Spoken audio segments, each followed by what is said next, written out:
जी अस्सलाम वालेकुम नाजरीन, खबर से आगे और नया दौर में आपको खुशामदीद। और आज की जो अहम स्टोरीज हैं जिनके ऊपर हम गुफ्तगू करेंगे वो तो आप सबको वैसे पहले से पता ही हैं। कल चौधरी परवेज इलाही जो साबिक वजीर आला पंजाब हैं और पीटीआई के इस वक्त प्रेसिडेंट भी हैं, उनके घर के ऊपर रेड किया गया उनको अरेस्ट करने के लिए एंटी करप्शन के मुकदमात के सिलसिले में। और उनका जो घर का दरवाजा है उसको पुलिस की एक बख्तरबंद गाड़ी ने तोड़ा भी। वहां पे काफी मज़ाहमत भी हुई।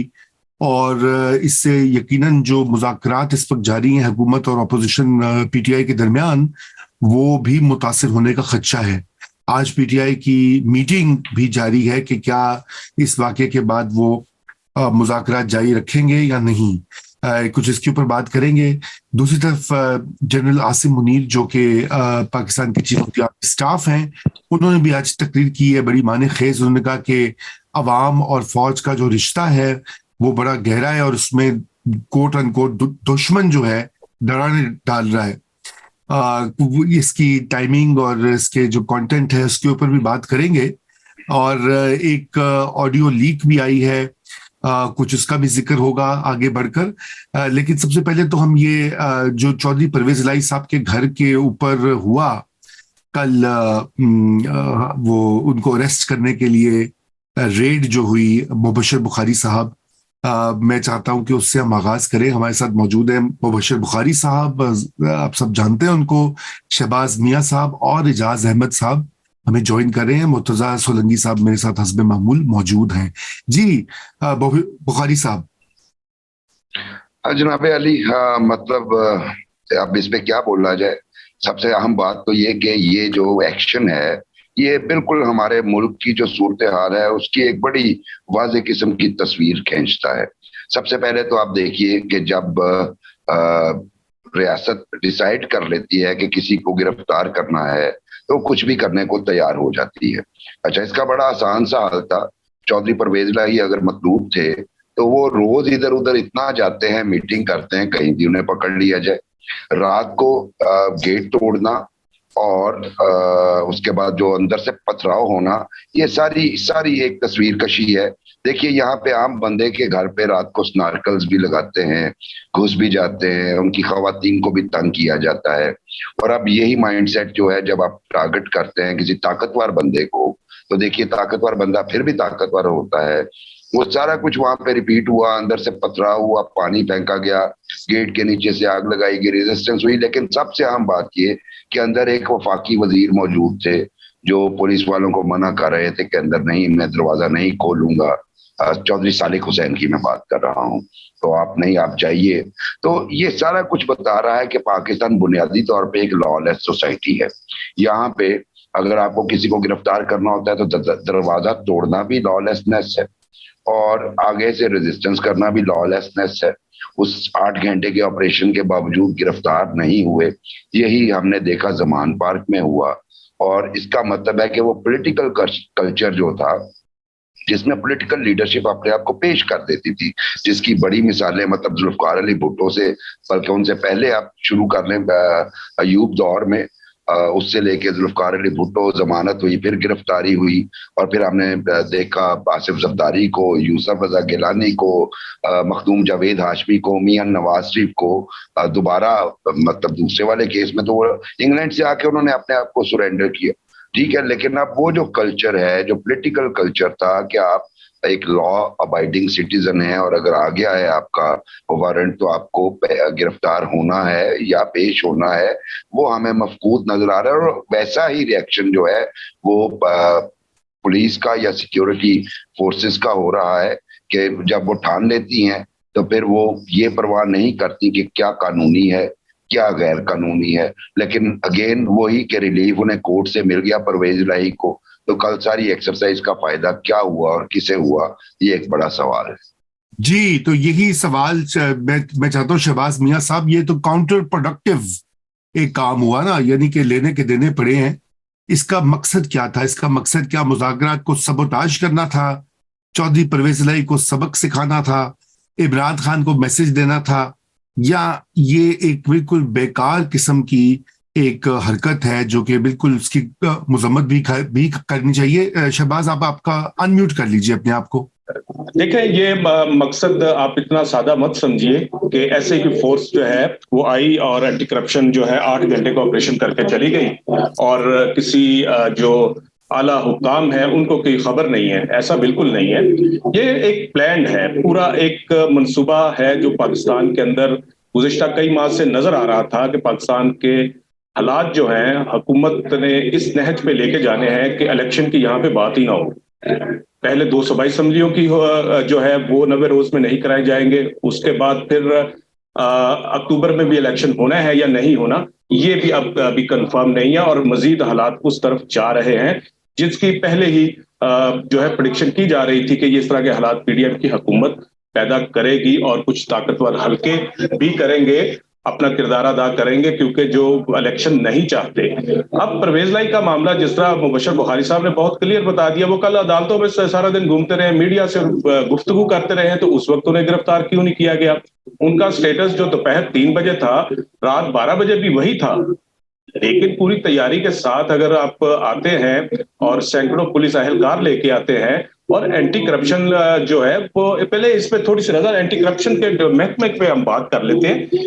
इसका मकसद क्या है? पंजाब के अंदर इन्होंने करप्शन को खत्म करना है। जो सरकारी अफसरान और अहलकार करप्शन में मुलव्वस है, साल से उनको पकड़ के और उनको सजाएं दिलवाना है। तो वो कभी आपने एक रिपोर्ट पेश की? अभी जो नए डीजी साहब आए हैं, क्या उन्होंने ये जहमत की कि वो बताते कि माजी में क्या हुआ है और मैंने गुज़िश्ता 3 माह के अंदर कितनी जो है रिकवरियां की हैं?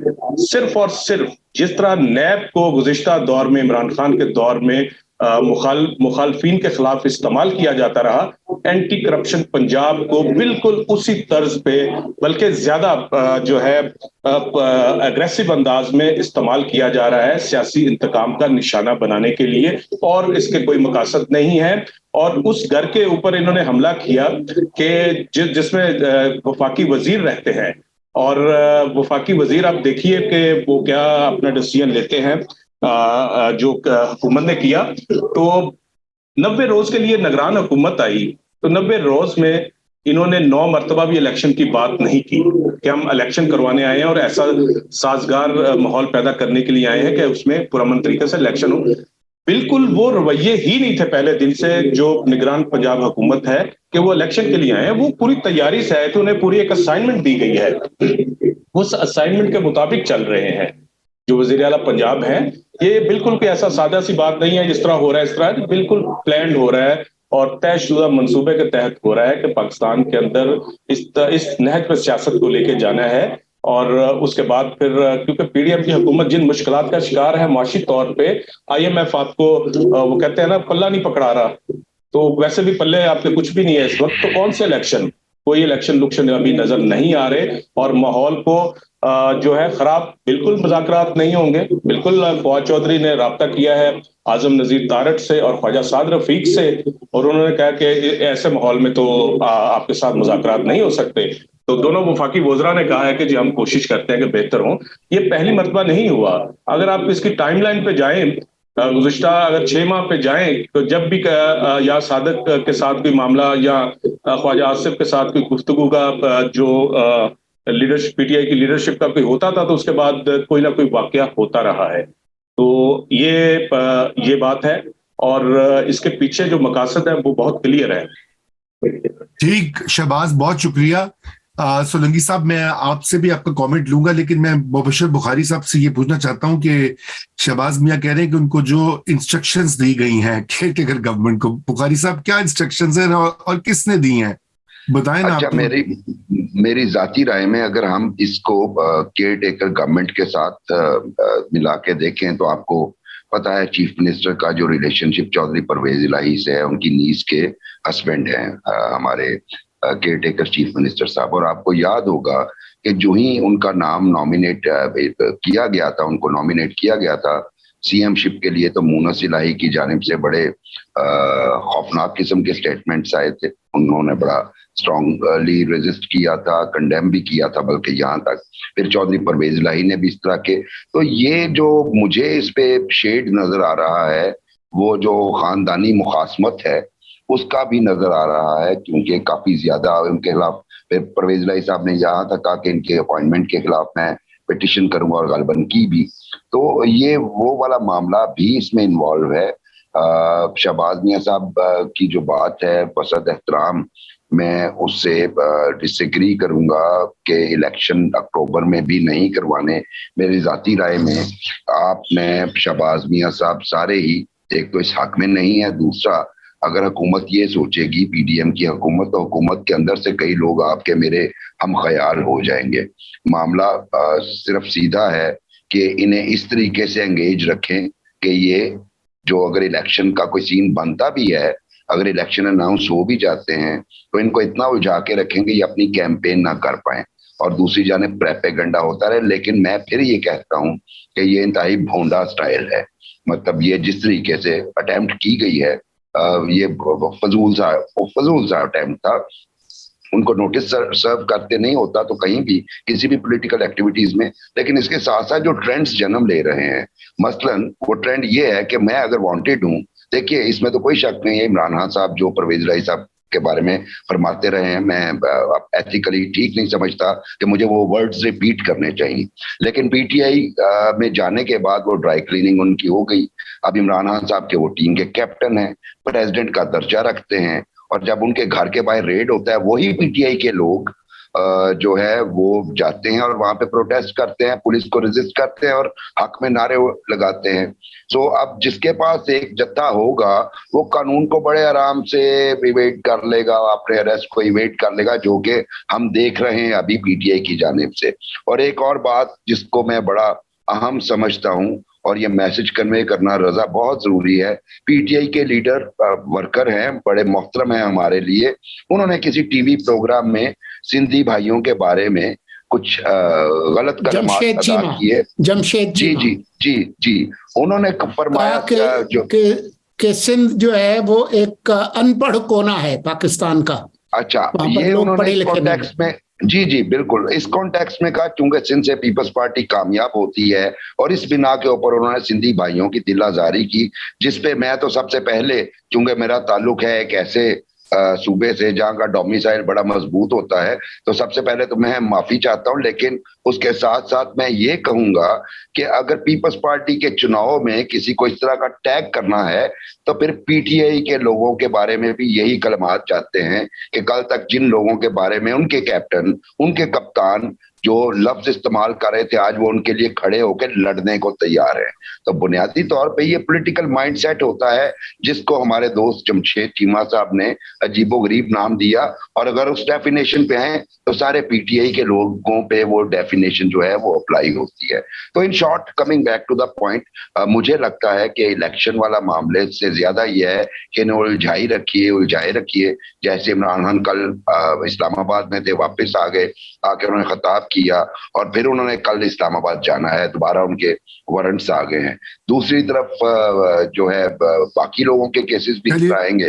بالکل جی، یہ اس کو کنٹینیو کرتے ہیں. جی سولنگی صاحب، مذاکرات پہ کیا امپیکٹ ہوگا آپ کے خیال سے؟ مذاکرات اب جاری رہیں گے؟ کیونکہ بڑا اسٹرانگ ریئیکشن آیا. دیکھیے نا، یہ تو میسیجنگ بڑی غلط ہے. ایک پارٹی کے ساتھ بات ہو رہی ہے، اسی کے چیئرمین کو، پریزیڈنٹ کو سوری، اس کے گھر پہ جا کے تو گیٹ توڑ دیا جائے آدھی رات کو. اور وہ بخاری صاحب صحیح کہہ رہے، پورا دن وہ پھر رہے تھے، عدالتوں میں موجود تھے، اس وقت پکڑ لیتے. دیکھیں، پرویز الہی جو ہے وہ پنجاب کی مدر تریسا نہیں ہے، نہ وہ کوئی ایسے معصوم شخص ہیں، نہ یہ کہا جا سکتا ہے کہ ان کے خلاف جو ہے وہ کرپشن کے اور دوسرے کیسز نہیں ہوں گے. لیکن اس کے باوجود جس طریقے سے یہ کیا گیا، اس سے جو موجودہ حکومت ہے اس کو نقصان ہی ہوا ہے، اس کو کوئی فائدہ نہیں ہوا. اس طرح کے قدم کی کسی طور پہ بھی حمایت نہیں کی جا سکتی.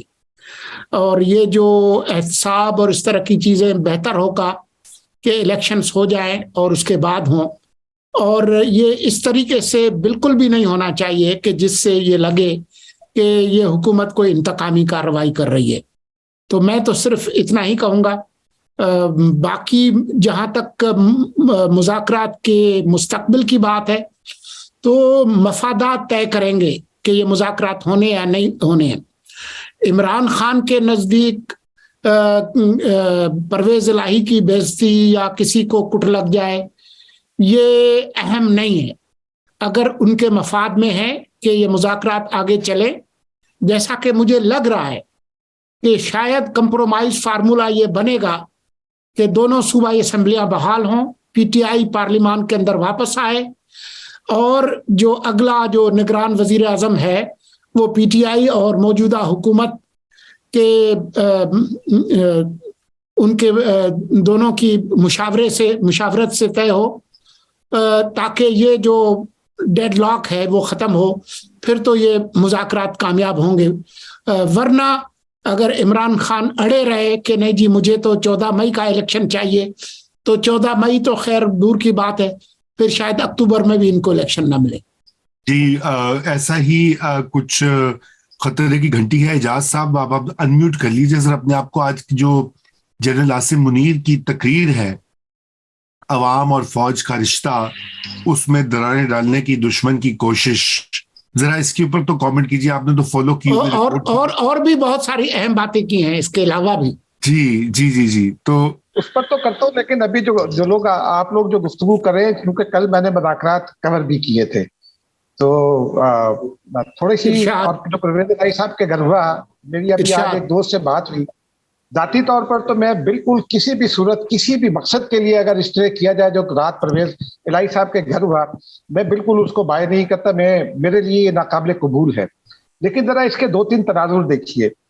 एक तो जो मुज़ाकरात का आगाज हुआ है तो उसमें कुछ लोगों की पहले दिन से ये ख्वाहिश और कोशिश थी कि मुज़ाकरात नाकाम हो जाएं, जरा इसको उस तनाजुर में भी देख लीजिए। फिर एक तनाजुर इसका ये भी है कि कल जब ये सब कुछ हुआ तो कई घंटे पीटीआई खामोश रही, और पीटीआई के बारे में ये खबरें थी कि परवेज इलाही को सदर तो बना दिया, लेकिन पीटीआई के अंदर उनको एक्सेप्ट नहीं किया जा रहा। तो शायद एक ये भी एक एफर्ट हो कि बाहमी रजामंदी से कुछ काम किया गया हो ताकि एक्सेप्टेंस हो जाए।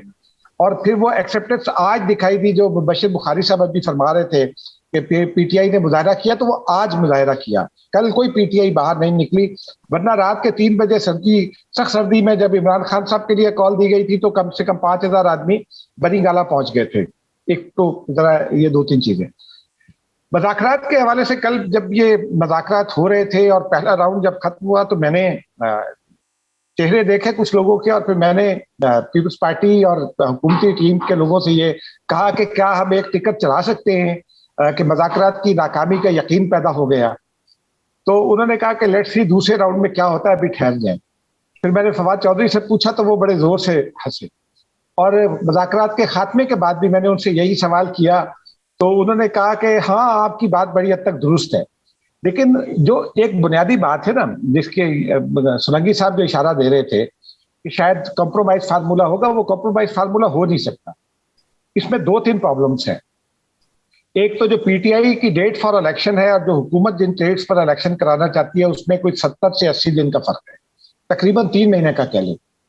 दूसरा जो प्रॉब्लम है वो उसको भी समझने की जरूरत है कि चीफ जस्टिस उमर अता बंदयाल साहब जो हैं, उनकी आजकल जो शोहरत है, और फिर जो आज ऑडियो लीक आई है उनके साहबजादे की, तो अगर ये अदलिया जिस पर नून लीग को भी एतमाद नहीं है और हुकूमत को तो बिल्कुल की दीगर पार्टियों को भी नहीं, ये और आरिफ अलवी साहब सदर बन जाते हैं तो एग्जेक्टिव अथॉरिटी किसके पास होगी? एग्जेक्टिव अथॉरिटी जो निगरान वज़ीर आज़म होगा उसके पास नहीं होगी, वो एग्जेक्टिव अथॉरिटी होगी प्रेसिडेंट के पास। अच्छा, प्रेसिडेंट का इलेक्शन उससे पहले नहीं हो सकता क्योंकि 2 असेंबलीज मौजूद नहीं है। लेकिन एक और भी पहलू है इसका, एक इंटरनेशनल डायमेंशन है कि आपकी कुछ इंटरनेशनल कमिटमेंट्स हैं, आपके कुछ दोस्त ऐसे हैं जो इमरान खान को कबूल करने पर तैयार नहीं है, और वही आपको जो अगले साल $34 अरब देने हैं उनको रोल ओवर कराने में अपना रोल प्ले करेंगे या कुछ रकम देने में अपना रोल प्ले करेंगे। तो इस पूरे सिनेरियो को जरा इस कॉन्टेक्स्ट में भी देखने की जरूरत है कि क्या पॉलिटिकली और टेक्निकली इस हुकूमत के लिए ये सूट करता है कि आरिफ अलवी साहब की मौजूदगी में और उमर अता बंदयाल साहब की मौजूदगी में 20 सितंबर से पहले इलेक्शन करा दें। तो लेकिन जो आपका दूसरा सवाल है उसमें देखिए ना, कुछ लोग हम ये कह रहे थे कि जनाब वो फौज ने ये शुरू कराए हैं मुज़ाकरात हालांकि DGISPR ने उस दिन ये बहुत वाजे किया था कि हम मुज़ाकरात के लिए बिल्कुल दस्तयाब नहीं है और आप खुद करें, लेकिन आज उनका एक जुमला सबसे ज्यादा इंपॉर्टेंट है। उन्होंने ये कहा है आर्मी चीफ ने कि जो हमारा रिश्ता है, जो आईनी रिश्ता है, आइन के ताबे हैं हम। आइन का जब वो तस्करा करते हैं आईनी जिम्मेदारियों का, तो आईनी जिम्मेदारियां क्या हैं? आईनी जिम्मेदारियां ये है कि आप फौज सियासत में मुदाखलत नहीं करेगी, फौज अपने हल्फ का पास करेगी, वतन के दिफा की पर अपनी तवज्जो मरकूज रहेगी। और आजकल ये जो कश्मीर के बारे में बात की, ये तो चूंकि हम जब अपने कैडेट्स को ट्रेन करते हैं तो दुनिया में और हमें एक फर्क ये है कि दुनिया एक ख्याली दुश्मन सामने रखती है, हम एक हकीकी दुश्मन सामने रखकर अपने कैडेट्स को तरबियत देते हैं, यानी भारत को सामने रखकर हम तरबियत देते हैं। तो हमारी फौज जो है, और अब दहशतगर्दी को भी शायद कर लेते हैं, लेकिन असल दुश्मन हमारा फिर भी भारत है। पूरे कॉन्टेक्स्ट को आप देख लें, तमाम टेस्ट सीरीज को देख लें, तो हम उस कॉन्टेक्स्ट में अगर देखें तो हमारी वो कश्मीर का तस्करा कोई गैर मामूली बात नहीं है, वो हस्ब मामूल है। लेकिन जो असल बात है वो यही है कि हम अंदरूनी और बैरूनी जो सहूलतकार हैं उनकी जानिब इशारा है। जो लोग जो है बैरूनी आकाओं के इशारे पर एक ये भी इशारा है ना कि अंदरूनी मुल्क सूरत खराब करना चाहते हैं और फौज और अवाम में तकसीम पैदा करना चाहती है, इसकी जानिब इशारा। ये सबसे इंपॉर्टेंट पहलू है मेरे नजदीक कि एक तो वो आईनी, उन्होंने आइन की पासदारी की बात की, यानी वो सियासत में मुदाखलत नहीं करेगी फौज, और दूसरा उन्होंने वो इस वक्त कौन है जो जरा ट्वीट्स उठाकर देख लें, इस वक्त कौन है जो आइन और कानून को भी हुकूमत की नजर में उसकी दज्जा बिखेर रहा है, लेकिन अवाम और फौज के दरमियान जो फर्क पैदा कर रहा है, जो तफरीक पैदा कर रहा है, जो तकसीम पैदा कर रहा है। और जरा ट्विटर देख लें, फेसबुक देख लें, तो वो इशारा किसकी जानिब है? आप मुझसे ज्यादा समझदार हैं, सुलंगी साहब तो हमारे बहुत ही समझदार है, और आप भी, तो जरा आप हमें बताइए कि ये इशारा किसकी जानिब है? जी सुलंगी साहब, चूंकि आपको समझदारी का जो है तमगा इनायत किया है एजाज साहब ने, इसलिए आप ही बताएंगे। मैं सिर्फ एक वजाहत करना चाहता हूं जो सदर के इंतखाब के हवाले से, क्योंकि मैंने इसको काफी अरसे से पढ़ने की कोशिश की है। जो चैप्टर 3 है हमारे आइन का, वो प्रेसिडेंट के बारे में है, और वो आर्टिकल 41 से शुरू होता है, और वो बहुत वजाहत से कहता है कि 41 का 4 जो है, सदर के ओहदे के लिए इंतखाब ओहदे पर फाइज सदर की मियाद खत्म होने से ज्यादा 60 दिन और कम से कम 30 दिन कबल कराया जाएगा। यानी जो उनकी 8 सितंबर को जो मियाद खत्म हो रही है उससे 60 दिन पहले कराया जा सकता है, जो कि 11 जुलाई से शुरू होता है। अच्छा, इसी के अंदर बहुत वजाहत से लिखा है कि आर्टिकल 41 के 5 में कि सदर का खाली ओहदा पुर करने के लिए इंतखाब ओहदा खाली होने के 30 दिन अंदर कराया जाएगा, मगर शर्त यह है कि अगर ये इंतखाब इसलिए न कराया जा सकता हो कि कौमी असम्बली तोड़ दी गई है, तो ये असम्बली के आम इंतखाबात के 30 दिन कराया जाएगा। तो आइन के अंदर सिर्फ उस सूरत में प्रेसिडेंशियल इलेक्शंस नहीं हो सकते अगर कौमी असम्बली मौजूद ना हो। इसमें सूबाई असम्बलियों का कोई जिक्र नहीं है। ये दुरुस्त है कि जो इलेक्टोरल कॉलेज है प्रेसिडेंट का, उसके अंदर चारों सूबे की सूबाई असम्बलियां मौजूद है, लेकिन कहीं आइन के अंदर नहीं लिखा कि अगर कोई एक सूबाई असम्बली या चारों सूबाई असम्बलियां मौजूद ना हो तो सदारती इंतखाब नहीं हो सकता, क्योंकि कौमी असम्बली और सेनेट मौजूद है। सेनेट वफाकी नुमाइंदगी करती है और कौमी असम्बली अवाम की। और इसी की जो रूह है वो ये है कि आर्टिकल 47 के तहत जब सदर को हटाना होता है तो आपको सूबाई असम्बलियों की जरूरत नहीं होती, हालांकि उन्होंने इलेक्ट किया होता है। जब सदर को हटाना हो तो कौमी असम्बली और सेनेट की 2/3 अक्सरत से आप उसको हटा सकते हैं। तो मैंने जितने भी कानूनी माहिरीन से बात की है उनके मुताबिक 11 जुलाई के बावजूद इस बात के कि पंजाब और खैबर पख्तूनख्वा की असम्बलियां मौजूद नहीं है, बशुक्रिया इमरान खान सदर का इंतखाब कराया जाएगा, और सदर मुंतखब होने के बाद इंतजार करेगा कि जब कुर्सी खाली हो तो वो 8 सितंबर के बाद जो है आकर बैठ जाएगा। तो मैं बात करता हूँ शहबाज मियां साहब, आज की जो ताज़ा ऑडियो लीक इसका हवाला दिया एजाज अहमद साहब ने, आपने भी सुनी होगी, उसके बारे में क्या آپ کی معلومات یا رائے کیا ہے؟ دونوں بتائیے. شہباز. دیکھیں رضا، وہ خبر تو آ گئی، سب نے سن بھی لی کہ کس طرح جو ٹکٹ کا معاملہ ہے اس حوالے سے ہے. لیکن یہ پہلے بھی ہم بات کر چکے آپ کے پروگرام میں کہ مسلسل جو آڈیو لیکس آ رہی ہیں، تو یہ کیوں آ رہی ہیں، یہ کون کر رہا ہے؟ دیکھیں آج جو حکومت ہے ان سیاسی جماعتوں کی ہے ملک کے اندر جو بہت زیادہ میچور سمجھی جاتی ہیں، اور جنہوں نے جمہوریت کی بحالی کے لیے اپنے اپنے طور پہ جد و جہد کی ہے. اس میں پاکستان پیپلز پارٹی اور مسلم لیگ نواز اور JUI اور ANP سر فہرست ہے. اور شہری آزادیوں کی اور دیگر جو حقوق ہیں ان کے حوالے سے بڑا کلیئر موقف ہوتا ہے ان کا جب یہ اپوزیشن میں ہوتے ہیں. لیکن اب حکومت کے اندر آنے کے بعد بدقسمتی کے ساتھ وہ ساری باتیں ماضی کا حصہ بن جاتی ہیں. اور PDM کی حکومت میں بھی 1 سال میں یہی ہوا کہ اب اگر آڈیو لیکس وزیر اعظم ہاؤس سے بھی آتی ہے اور رانا ثناء اللہ صاحب کہتے ہیں کہ اس کی انکوائری کی جائے گی، لیکن وہ انکوائری ابھی تک پتہ نہیں کہاں پہ ہے. تو کیوں وہاں نام نہیں لے سکتے کہ یہ آڈیو لیکس جو ہیں بنی بنائی تیار شدہ کہیں سے آتی ہیں، اور ان کا جو اس پہ ٹرانسکرپٹ بھی کیا ہوتا ہے، اور اس کے بعد وہ پھر مختلف TV چینلز کو اور سوشل میڈیا کو دی جاتی ہیں، اور وہاں سے کہ کوئی فیک اکاؤنٹ بنا کے اس کا اپلوڈ کر دی جاتی ہے. اس کے بعد وہ بعد اکاؤنٹ بھی ختم ہو جاتا ہے. تو یہ کون کر رہا ہے؟ کیا حکومت نے، کوئی وزارت داخلہ نے اس حوالے سے کوئی کوشش کی ہے، یا ان آڈیو لیکس کے ذریعے وہ بھی اپنے سیاسی مفادات اس وقت حاصل کرنا چاہ رہے ہیں کہ اپنے سیاسی مخالفین کو گندا کرنا چاہ رہے ہیں؟ دیکھیے جہاں تک بات ہے کہ جو ثاقب نثار ان کے فیصلے آج بول رہے ہیں، انہوں نے کیا کیا کیا اس ملک کے ساتھ، اداروں کے ساتھ اور اس وقت کے سیاستدانوں کے ساتھ، تو ان پہ کیا کومنٹس ہو رہے ہیں اس کو دہرانے کی ضرورت نہیں ہے.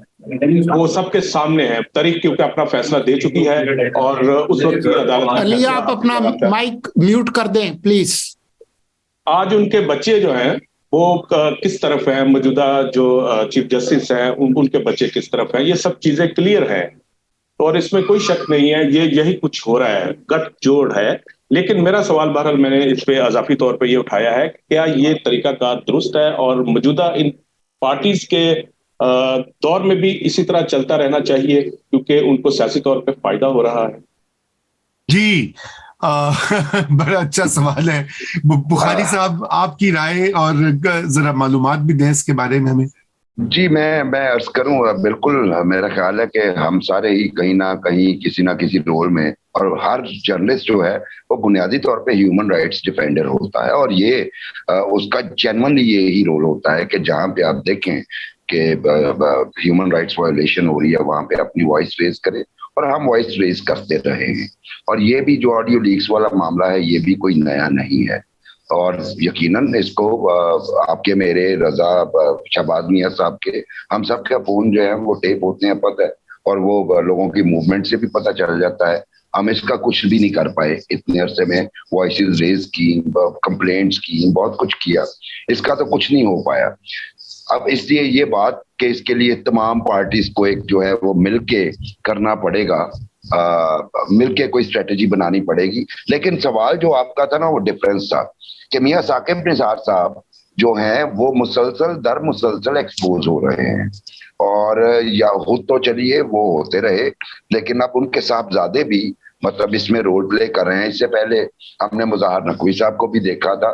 تو بنیادی طور پہ یہ سارا کچھ یہ انڈیکیٹ کر رہا ہے کہ current judiciary plus former CJ plus former کچھ ہمارے جو ہیں DGs ISI کے، یہ ٹیم اپ ہے اب اس وقت ایک PTI کی جانب سے، اور وہ سارا اپنا انفلوئنس یوز کریں PTI کے اندر بھی PTI کے باہر بھی. اور یہ جو ہے انتہائی نیگیٹو ٹرینڈ اسٹیبلش ہوا ہے. اس طرح کی جو پولیٹیکل ایکٹیویزم، پہلے تو جوڈیشل ایکٹیویزم میں ثاقب نثار صاحب نے نام کمایا، ابھی ہم دیکھ رہے ہیں کہ وہ مذہبی اجتماع سے خطاب کر رہے ہیں، لیجیٹیمیسی تھوڑی سی یا ایکسیپٹیبلٹی جسے آپ کہہ لیں، میں اگر سافٹ ورڈ یوز کروں تو معاشرے میں حاصل کرنے کی کوشش کر رہے ہیں. کہ اگر کل کو ان کے خلاف कोई ऐसी की एक्शन होने जाता है जिसमें वो फंसते हैं, तो उनके पीछे भी एक सपोर्ट हो, यकीनन पीटीआई की सपोर्ट तो होगी, लेकिन वो एक इंडिपेंडेंटली भी वो कर रहे हैं। ये नेगेटिव ट्रेंड है जब आपकी पाकिस्तान की ऐसी पार्टी जिसका नाम पाकिस्तान तहरीक इंसाफ है, जो चेंज के नाम पे आई, जो इस वक्त पॉपुलर है, जिसके पीछे मिडिल क्लास और इंटेलिजेंशिया और हर वॉक ऑफ लाइफ से बंदे सपोर्ट कर रहे हैं, उस पार्टीज में अगर इस तरह की सिफारिशों पे या जो पहले लीक हुई लीक को फिर छोड़ दे के पैसे लेके जी डोनेशन लेके या करोड़ रुपया लेके टिकट, जब इस तरह की बात होगी तो ऐसी पार्टी फिर चेंज नहीं ला सकती। ये लम्हा फिक्रिया होना चाहिए इमरान खान साहब के लिए, मेरी और आपकी निस्बत उनके लिए ज्यादा इंपॉर्टेंट मैटर होना चाहिए। जी, बहुत सही आपने साहिब बात कही। सोलंकी साहब, आपका व्यू और फिर एजाज साहब से हम कंक्लूड करेंगे। जी, मैं एजाज को चाहूंगा कि वो जी चलिए एजाज साहब जी। बड़े मेहरबान हुए मैं सोलंकी साहब। हाँ, वो कह रहे हैं कि देखिए बात ये है, मेरे नजदीक ये बिल्कुल कभी फेल है, इसमें कोई शक नहीं है। लेकिन पिछले प्रोग्राम में भी जब बात हुई थी, अदलिया को किसने रोका है पिछले 70 साल में कि वो अदारों को ये अहकामात दे कि ये टैपिंग नहीं हो सकती। मुझे याद है 1992-93 में आई थी ना वो मैडम ताहिरा और जतोई साहब, उनकी मौलाना समीउल हक वाली। मुझे गुलाम मुर्तज़ा जतोई साहब ने खुद मुझे ये बताया था कि एक मेरी भी वीडियो की तैयारी थी। जाहिर सी बात है, इंसान है, जवानी में आप बहुत सारी गलतियां भी कर जाते हैं, कुछ अच्छा फिर दोस्तियां भी होती है ना, कोई जरूरी नहीं है कि कोई खराब ताल्लुक हो। लेकिन उस वक्त तो बहुत सारे लोग खुश थे जो आज के बड़े चैंपियन हैं इंसानी हुकूक के। बुनियादी बात यह है कि हमने 70 साल में मिलकर पूरी कौम ने इस मुल्क को नेशनल सिक्योरिटी स्टेट बनाया है। जब तक हम इसको एक आम मुल्क बनाने की कोशिश नहीं करेंगे, नेशनल सिक्योरिटी स्टेट से एक नेशनल स्टेट नहीं बनाएंगे जहां जमहूरियत की हकीकी तौर पर जमहूरियत मौजूद हो, उस वक्त तक ये सब होता रहेगा। क्योंकि जब मसूद शरीफ साहब ने जजेस से ये सवाल किया कि जी मुल्क की नेशनल सिक्योरिटी का मामला है तो हम कैसे किसी को जाने दे सकते हैं, आप समेत हम तो सबके फोन टैप करते हैं। तो जजेस के चेहरे देखने वाले थे और वो बड़े बड़े नाम थे जजेस के। आज के जजेस तो उतने बड़े नाम नहीं है जो उस बेंच में थे। तो फिर हम गिला किससे कर रहे हैं, हम सवाल किससे कर रहे हैं? हमने खुद यहाँ तक चीजों को पहुंचाया है, नहीं होना चाहिए। लेकिन आप इसका दूसरा पहलू देखिए ना कि क्या इखलाकी लेवल है एक साबिक चीफ जस्टिस का, कि पहले जब वो चीफ जस्टिस बनते हैं, पहले जब वो जज बनते हैं तो उसके लिए कॉन्स्पायर करते हैं। खालिद अनवर साहब ने उनको अपॉइंट करवाया था सेक्रेटरी लॉ और उसके बाद फिर पंजाब हाई कोर्ट में, लाहौर हाई कोर्ट में जज। ठीक है जी, उस वक्त तो साकिब निसार साहब को कोई ख्याल नहीं आया था, बाद में वो इखलाकियात के चैंपियन बन गए और चीफ जस्टिस बनकर जो कुछ भी उन्होंने किया, या फॉर दैट मैटर जो दसला टावर गिराया गया था जस्टिस गुलजार साहब, वो जो कुछ भी करते रहे इस हवाले से, ये हयात ग्रैंड हयात टावर, उसमें एक और जज साहब का नाम आया है कि वो ग्रैंड हयात टावर वालों के एडवाइजर थे और फिर बाद में उसकी उन्होंने बतौर जज उसको सेटल कराने का मामला भी तय करा दिया। तो जब तक हमारे जजेस ये करते रहेंगे तो ये होता रहेगा। और फिर जज हो या सियासतदान हो जो हुक्मरान हो, हुकूमत में हो, अगर उसकी कोई लाइफ प्राइवेट लाइफ नहीं होती, उसके गुनाह जो हैं वो सामने आने चाहिए, वरना हमें पता कैसे चलेगा कि ये बड़े लोग हम ऊपर बैठ के क्या क्या कर जाते हैं। जी बिल्कुल, बहुत आपने जो बात कही ना कि ये इसका अदालतें क्यों नहीं नोटिस लेती, असल बात तो ये है क्यों नहीं इस प्रैक्टिस को खत्म करती। बहरहाल ये बहुत ही मैं समझता हूं कि अफसोसनाक बात है कि इस तरह के सवालात और फिंगर पॉइंटिंग जो है वो अब हो रही है और उस पर खुद सोचना चाहिए आला अदलिया को, मौजूदा जो सर्विंग हैं और जो रिटायर्ड हैं, दोनों को, कि इससे क्या, इस इदारे का क्या इंप्रेशन जा रहा है। बिल्कुल इस वक्त जैसे कहते हैं कि वो अजीब व गरीब इंतशार की कैफियत बनी हुई है, इल्जामात लग रहे हैं, पैसे इस ऑडियो लीक के जरिए जो है वो पैसों का शुबा मिला है। और फिर ये कि क्या ये वाकई आइडियोलॉजी है या ये एक फाइनेंशियल बेनिफिट का एक सिलसिला बन गया, जरिया बन गया। असल बात तो ये है ना, आइडियोलॉजी तो कोई नहीं है, मैं समझता हूँ किसी भी साइड पर नहीं है। जी, तो हमारे शो का आइडियोलॉजी कह सकते हैं। हमारे शो का वक्त मैं एक जुमला सिर्फ कह दूं کہ عدلیہ کے پاس اب اخلاقی طاقت نہیں ہے کہ وہ اس پر کوئی نوٹس لے سکے. جب انہوں نے قاضی فائز عیسیٰ ان کے برادر جج نے کہا کہ ان کی اور ان کی فیملی کی سرویلنس کی جا رہی ہے اور اس پہ کوئی نوٹس نہیں لیا گیا, تو اب ہم صرف امید کرتے ہیں کہ جب الیکشنز ہوں گے اور اس کے بعد کوئی قومی اتفاق رائے پیدا ہو. بے نظیر بھٹو نے کوشش کی تھی ایئر مارشل ذوالفقار کمیٹی, کوئی اس کا کوئی احیا ہو, لیکن ابھی مجھے کوئی امید نظر نہیں آتی. جی ابھی بھی کچھ نہیں ہونا. ابھی تو جو حالات ہیں وہ آپ سب کے سامنے ہی ہیں. بہرحال ناظرین, آپ سب کی تشریف آوری کا شکریہ, ہمارے مہمانوں کا بھی شکریہ, اور انشاءاللہ اب آپ سے سوموار کو ملاقات ہوگی. خدا حافظ.